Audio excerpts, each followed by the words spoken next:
everybody was, what's your guilty pleasure food? Like the food whenever you eat when you're down or you're sad, and you can eat it and it just cheers you up immediately.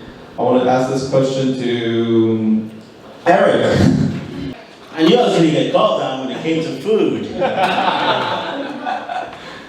To me, food is all sweet and sour. Because food, it's sweet because we love it, right? And you always want to eat more. And I think that's kind of my vice. Everyone has a little bit of a vice. And I tend to, there's two types of people.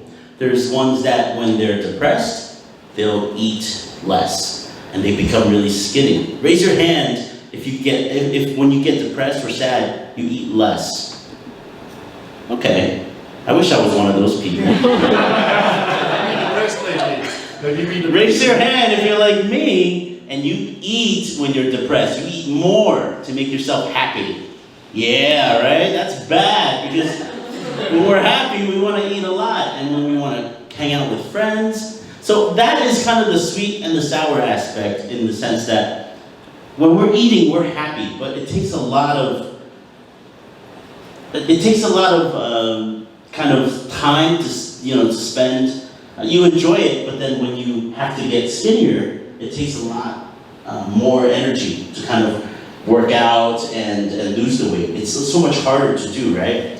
So when I am eating, it's happy, but then I know later on I'll have to pay for it. And the time goes really fast because they always say that when you're having fun, time flies when you're having fun. So when you're eating, sometimes you'll have like 3, 4, 5 months, 6 months, in my case, 20 years of fun and eating, but then you don't really think about the sourness that has to come later. So recently I started to work out, and the main reason I started to work out was because I have a neighbor, and he's this 20-year-old. He's chubby, chubby little kid, and he's always hanging out with me and stuff. And he actually told me, hey, we should go work out and do some stuff. And I said, yes, let's do that. So I encourage you guys to find a partner to work out because it encourages you. Like today I went to work out and I actually wanted to skip it, but I didn't skip it because I had a partner. So overall, food is sweet and sour, and eat it well. What is your earliest memory of food? I want to ask this question to Kelly. It's a good question because I didn't remember the milk powder's taste is like what, because it's the first food that I eat. But I think when I was a kid, I didn't really like the milk powder, but I like my mother's handmade food. Although I didn't remember the taste, but I don't know why I just like to try the food that my mother made to me.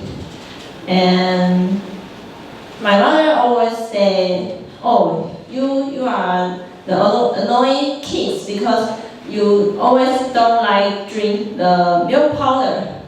So she told me I always make the trouble to her. But maybe I always like to make a trouble. So but although I like to make a trouble, but it's because I very love my mother. Yes, thank you. We have a lot of weird exotic food in Taiwan that seems quite foreign to other foreigners, like a stinky tofu, or is it a 100-year egg? Is that how it's called? 1,000 century egg. Century egg? Yeah, it just sounds. Whoa. Yeah. It brings up your imagination. So, is there a food you ever tried that's completely strange or foreign to you that you cannot it's unforgettable lesson? Having traveled all over China, over 40 different airlines for business, and eating at all sorts of different places, there are many unforgettable, weird foods that I had to eat. There are things like deep fried scorpion, and it comes on the plate and the curved tail with a big barb on there. You hold it by the barb, careful that you don't get poked, and you bite it off, and it's crunchy. The legs are sort of crunchy, and then the back is almost like a guitar pick. It's really hard, and the only thing I could think of eating that is like when you see a huge cockroach and you step on it and everything squeezes out and you got that hard piece left. That's what eating a deep fried scorpion is like. Then I remember in Xi'an eating worms, deep fried worms. But these weren't the earthworm, the gooey ones, these were silkworms. So they were small, they were round, and they were white. And when you bite into it, it's such a deep, buttery taste. It was incredible. One time in Chengdu, I was with a French contract negotiator for an aircraft deal, and we were sitting there eating, and he said, "What is this food that we're eating?" I asked what it was, and the answer was, it was camel's food. The food camels eat. So he's eating it, and I was eating it, and he says, it's strange. I thought camels eat grass and they're herbivores. This tastes more like meat. So I asked him, is this really camel's food? They said, no, it's camel's feet. The feet of camels, and the gelatinous stuff that's in there. So I think that's just a sampling of some of the weird foods that I had to eat in China.